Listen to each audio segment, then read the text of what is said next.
ఆసియాలోనే అత్యంత సంపన్నుడైన ముఖేష్ అంబానీ చిన్న కుమారుడు అనంత్ అంబానీ ఫార్మా రంగ వ్యాపారవేత్త వీరెన్ మర్చెంట్, శైలా మర్చెంట్ల కుమార్తె రాధికా మర్చెంట్ వివాహం ఘనంగా జరిగింది.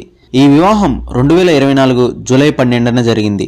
సాధారణంగా మనం 3 రోజుల పెళ్లి, 7 రోజుల పెళ్లి చూసుంటాం. కానీ ఈ పెళ్లి ఏకంగా 7 నెలల పాటు జరిగింది. ప్రతిరోజు ఏదో ఒక కార్యక్రమంతో ఫ్యామిలీ మొత్తం సంతోషంగా ఎంజాయ్ చేశారు. అయితే ఈ మొత్తం పెళ్లికైన ఖర్చు అక్షరాల 5,000 కోట్లు. ఇలాంటి పెళ్లిని మీరు జీవితంలో ఒక్కసారి కూడా చూసి ఉండరు. ప్రపంచంలో ఉన్న గొప్పవారంతా కూడా ఈ పెళ్లిలో సందడి చేశారు. కొంతమంది బిజినెస్ పర్సన్స్ని, ఇంకా ఆయా రంగాల్లో ప్రాచుర్యం పొందిన వాళ్ళని మనం చూడాలి అని అనుకుంటాం. అలాంటి వారంతా ఈ పెళ్లిలో కనిపించారు. ఈ పెళ్లిలో పాట పాడిన మోస్ట్ పాపులర్ సింగర్ జస్టిన్ బీబర్కి కేవలం ఒక్క పాట పాడినందుకు గాను 80 కోట్లు ఇచ్చారు. అలాగే పాపులర్ సింగర్ రెమాకి కూడా ఒక్క పాట పాడినందుకు గాను 25 కోట్ల రూపాయలు ఇచ్చారు. వీళ్ళతో పాటుగా జాన్ సీనా, ఒకప్పటి Europe prime minister Boris Johnson, America state secretary Hillary Clinton, boxer Mike Tyson, వీళ్ళతో పాటు బాలీవుడ్ ఇంకా టాలీవుడ్కి సంబంధించిన అందరూ కూడా ఈ పెళ్లిలో హాజరయ్యారు. అంతేకాకుండా రాజకీయ ప్రముఖులు కూడా ఎందరో ఈ పెళ్లికి హాజరయ్యారు. ప్రస్తుతం AP CM Chandrababu Naidu, deputy CM Pawan Kalyan garu కూడా ఈ పెళ్లికి వచ్చారు. వీళ్ళే కాకుండా అన్ని రాష్ట్రాలకు సంబంధించిన ముఖ్యమంత్రులు కూడా ఈ పెళ్లికి హాజరయ్యారు. పెళ్లికి వచ్చే విఐపీల కోసం నిత్యం 100 విమానాలు గ్యాప్ లేకుండా ఆ రోజంతా తిరిగాయంటే మీరే అర్థం చేసుకోండి ఈ మ్యారేజ్ ఏ రేంజ్లో జరిగిందో. ముఖేష్ అంబానీ గారు గతంలో తన పెద్ద కొడుకు పెళ్లి కూడా చేశాడు. అయితే అంతకంటే పెద్ద స్థాయిలోనే ప్రపంచంలోనే ఒక ఖరీదైన పెళ్లిగా చిన్న కొడుకు పెళ్లి చేయడానికి కారణాలేంటి? అసలు అనంత్ అంబానీ గారికి చిన్న వయసు నుంచి ఉన్న హెల్త్ ఇష్యూస్ ఏంటి? ఇన్ని లక్షల కోట్ల డబ్బులున్నా సరే కనీసం ఏసీ గాల్లో ప్రశాంతంగా పడుకునే అదృష్టం అనంత్ అంబానీకి ఎందుకు లేదు? అనంత్ అంబానీ ఇంకా కొద్ది రోజులు మాత్రమే బ్రతుకుతాడని కొంతమంది చెప్తున్నారు. ఇది తెలిసిన ముఖేష్ అంబానీ అయినా కూడా ఇంత ఖర్చు చేసి ఈ పెళ్లిని ఇంత ఘనంగా ఎందుకు చేశారు? అన్నీ తెలిసి కూడా రాధికా మర్చెంట్ అనంత్ అంబానీని ఎందుకు పెళ్లి చేసుకుంది? అండ్ ముఖేష్ అంబానీ గారికి ఉన్న రిలయన్స్ ఇండస్ట్రీస్ మొత్తం విలువ సుమారు 18 లక్షల కోట్లు. తన తర్వాత ఈ సామ్రాజ్యానికి వారసులు ఎవరవుతారు? ఇలాంటి విషయాలన్నింటినీ ఈ వీడియోలో చూద్దాం. వీడియో ఎండ్ వరకు చూసి డెఫినెట్గా వీడియోని లైక్ చేయండి. అనంత్ అంబానీ 2015వ సంవత్సరంలో దాదాపు 208 కేజీల భారీ శరీరంతో ఉండేవాడు. ఇలా బరువు పెరగడం మంచిది కాదని గ్రహించి కేవలం సంవత్సరంన్నర సమయంలోనే 88 కేజీలు బరువు తగ్గాడు. కానీ ఇలా చేయడమే ఈయన చేసిన పెద్ద తప్పు. ఆ తర్వాత ఒక్క సంవత్సరంలోనే మళ్ళీ బరువు పెరిగి ఈసారి ఏకంగా 209 కేజీలకు చేరుకున్నాడు.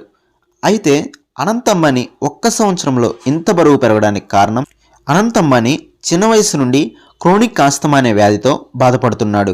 ఇది ఊపిరితిత్తులకు సంబంధించిన ఒక వ్యాధి. ఈ వ్యాధి ఉన్న వ్యక్తులు ఊపిరి తీసుకోవడానికి ఇబ్బంది పడుతూ ఉంటారు. అయితే ఈ వ్యాధి అతనికి చిన్నప్పటి నుండే ఉంది. ఈ వ్యాధి నుంచి ఈయన బయటకు రావడానికి కొన్ని రకాల మందులు వాడాడు.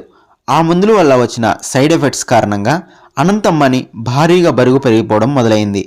అనంత్ అంబానీ తీసుకున్న మందుల వల్ల తన శరీరంలో గ్రెనిల్ అనే హార్మోన్ చాలా ఎక్కువ మొత్తంలో రిలీజ్ అయ్యేది. ఈ హార్మోన్ మన శరీరంలో ఆకలి అవుతుందని సందేశాన్ని మన మెదడుకు పంపే హార్మోన్. అప్పుడు మనం ఆకలి తీరడానికి ఫుడ్ తింటాం. కానీ ఈ హార్మోన్ ఉండాల్సిన స్థాయి కంటే ఎక్కువగా ఉండటం వల్ల అనంత్ అంబానీకి ఎంత స్థాయిలో తిండి తిన్నా ఇంకా ఆకలి వేస్తూ ఉండేది. కొన్నిసార్లు మాత్రం కొంచెం ఫుడ్ తిన్నా సరే ఆకలి తీరినట్లు అనిపిస్తూ ఉంటుంది. మన శరీరంలో ఆకలిని కంట్రోల్ చేయడానికి 2 రకాల హార్మోన్లు పనిచేస్తాయి.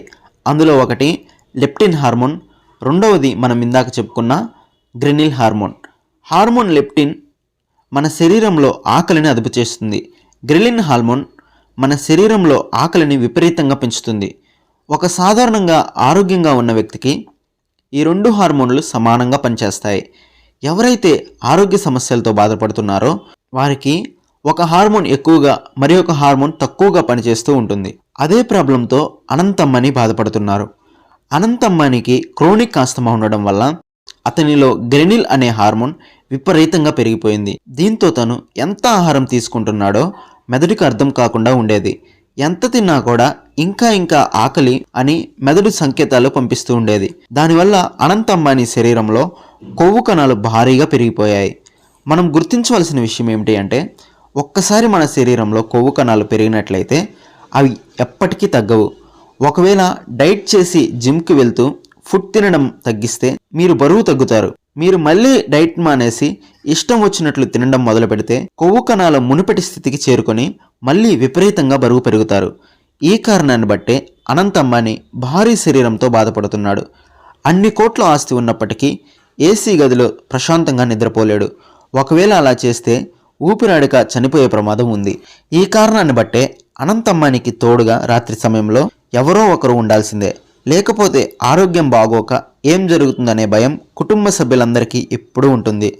అందుకనే వారు ఎంత బిజీగా ఉన్నా తన తల్లి నీతా అంబానీ మాత్రం రాత్రి అయ్యేసరికి ఇంటికి వచ్చేస్తుంది.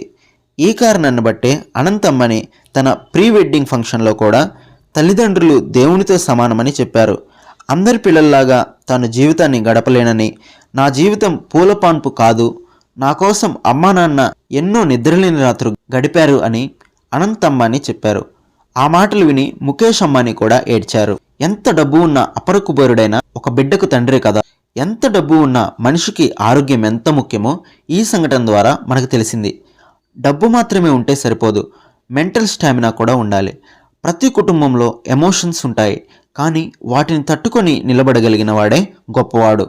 చిన్న చిన్న సమస్యలకే ఆత్మహత్యలు చేసుకుంటున్న ఈ రోజుల్లో అలాంటిది అనంత్ అంబానీ తన అధిక బరువు రూపం విషయంలో ఎంతో ఘోరమైన ట్రోలింగ్ను ఎదుర్కొన్నాడు. అయినప్పటికీ మెంటల్గా ఎంతో స్ట్రాంగ్గా ఉండి పాజిటివ్గా ఆలోచించి నిత్యం బరువు తగ్గడానికి తన శక్తి మేరకు కష్టపడుతూనే ఉన్నాడు. అనంత్ అంబానీని తల్లి నీతా అంబానీ ఎప్పుడూ కంటికి రెప్పలా కాపాడుతూనే వచ్చింది. అనంత్ అంబానీ ఎన్నో సేవా కార్యక్రమాలు చేశాడు. అంతేకాకుండా ఏనుగుల కోసం 3000 ఎకరాల్లో ఒక చిన్నపాటి అడవిని సృష్టించి నోరులేని మూగజీవాలకు స్వేచ్ఛను కల్పించాడు. చిన్నప్పటి నుంచే ఇదంతా చూస్తున్న రాధికా మర్చెంట్ అనంత్ అంబానీని ప్రేమించింది. ఇద్దరూ చిన్నప్పటి నుంచే కలిసి చదువుకున్నారు. రాధికా మర్చెంట్ వాళ్ళది కూడా పలుకుబడి ఉన్న కుటుంబమే. ఫార్మసీ కంపెనీ అయినటువంటి ఎన్కోర్ హెల్త్ కేర్ అధినేత వీరెన్ మర్చెంట్ కుమార్తె ఈవిడ. వీళ్ళు మొత్తం ఆస్తి విలువ 750 కోట్లు. అయితే అంబానీ ఆస్తి విలువ 7 లక్షల కోట్లు. అయినా కూడా తన కొడుకు ప్రేమను ఒప్పుకున్నాడు ముఖేష్ అంబానీ. ఇదంతా ఎలా జరిగింది అంటే, ఒకసారి ముఖేష్ అంబానీ కుమార్తె అయిన ఈషా అంబానీ పెళ్లి సమయంలో ఇటలీలో ఏర్పాటు చేసిన ఒక ఫంక్షన్లో రాధికను అనంత్ అంబానీ ఇన్వైట్ చేశాడు. ఆ సమయంలో ఇటలీలో వాళ్ళిద్దరూ కలిసి నడుస్తుండగా ఒక ఫోటో మీడియాకి దొరికింది. అప్పుడు వాళ్ళిద్దరి ప్రేమ విషయం అందరికీ తెలిసింది. ఆ తర్వాత 2 ఫ్యామిలీలు మాట్లాడుకొని మ్యారేజ్కు ఓకే అన్నారు. ముఖేష్ అంబానీకి ఉన్న రిలయన్స్ ఇండస్ట్రీస్ యొక్క మొత్తం ఆస్తి విలువ 18 లక్షల కోట్లు. అయితే ఈ సామ్రాజ్యానికి అంబానీ తర్వాత వారసులు ఎవరు అని అందరికీ సందేహం కలుగుతూ ఉంటుంది. ఇలాంటి సిచ్యువేషనే ధీరూభాయ్ అంబానీ చనిపోయినప్పుడు ఏర్పడింది. అనిల్ అంబానీకి ముఖేష్ అంబానీకి ఆస్తుల విషయంలో అనేక వివాదాలు వచ్చాయి. ఈ గొడవలకి ప్రధాన కారణం ఏంటంటే, ధీరూభాయ్ అంబానీ తన తరువాత ఎవరెవరికి ఏ ఆస్తులు ఇవ్వాలని ఎలాంటి వీలునామా రాయలేదు. తరువాత అన్నదమ్ముల మధ్య వచ్చిన గొడవల్లో వాళ్ళ తల్లి ఆస్తులను సమానంగా పంచారు. కుటుంబంలో అలాంటి గొడవలు మరెప్పుడు రాకూడదని ముఖేష్ అంబానీ చాలా జాగ్రత్తలు తీసుకుంటున్నారు. ఇందులోనే భాగంగా రిలయన్స్ టెక్నికల్ విభాగమైన జియోకి సంబంధించిన అన్ని బాధ్యతలు పెద్ద కొడుకు ఆకాష్ అంబానీని చూసుకుంటున్నాడు. అలాగే రిలయన్స్ ట్రెండ్స్ ఈ-కామర్స్కి సంబంధించిన బాధ్యతలు ఈషా అంబానీ చూసుకుంటున్నారు. ఇక రిలయన్స్ ఏజెన్సీస్ విద్యుత్ బాధ్యతలు అంబానీ చిన్న కొడుకు అనంత్ అంబానీ చూసుకుంటున్నాడు. ఈ విధంగా గొడవలు రాకూడదనే అందరికీ అన్ని విభాగాలు అప్పచెప్పాడు ముఖేష్ అంబానీ. తన జీవితంలో ఎన్నో సమస్యలు ఎదుర్కొన్న అనంత్ అంబానీ పెళ్లి మొత్తానికి చాలా గ్రాండ్గా జరిగింది. ఈయన జీవితం సంతోషంగా ఉండాలని మనమంతా కోరుకుందాం. జీవితంలో ఎన్నో లక్షల కోట్లు ఉన్నప్పటికీ ఆరోగ్యం లేకపోతే వ్యర్థమే. డబ్బు ఉన్న ఆరోగ్యం లేకపోతే సంతోషంగా ఉండదు. ఆరోగ్యం ఉంటే కష్టపడి ఎలాగైనా డబ్బు సంపాదించవచ్చు. ఈ విషయంపై మీరేమంటారు? ఈ విషయంపై మీ అభిప్రాయాన్ని కామెంట్ చేయండి. ముఖేష్ అంబానీ ఈ పెళ్లి కోసం 5,000 కోట్లు ఖర్చు చేశాడు. అదే డబ్బు మీ దగ్గర ఉంటే మీరేం చేస్తారో కూడా కింద కామెంట్ సెక్షన్లో తెలియజేయండి. ఈ వీడియోలో ఇంతే. వీడియోని ఇంతవరకు చూసినందుకు థ్యాంక్ యూ సో మచ్. వీడియోని ఇంకా లైక్ చెప్పినట్లయితే వెంటనే వీడియోని లైక్ చేయండి. మరొక వీడియోతో మళ్ళీ కలుసుకుందాం. Thanks for watching.